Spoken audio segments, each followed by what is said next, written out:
সহিহ বুখারী ওহীর সূচনা অধ্যায় হাদিস নাম্বার ৬। ইবনু আব্বাস রাদিয়াল্লাহু তাআলা আনহু থেকে বর্ণিত, তিনি বলেন, আল্লাহ রাসূল সাল্লাল্লাহু আলাইহি ওয়াসাল্লাম ছিলেন সর্বশ্রেষ্ঠ দানশীল। রমজানে তিনি আরও অধিক দানশীল হতেন।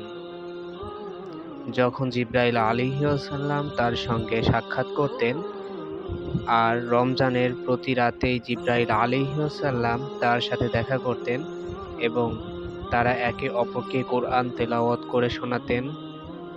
নিশ্চয়ই আল্লাহ রাসূল সাল্লাল্লাহু আলাইহি ওয়াসাল্লাম রহমতের বায়ু অপেক্ষাও অধিক দানশীল ছিলেন।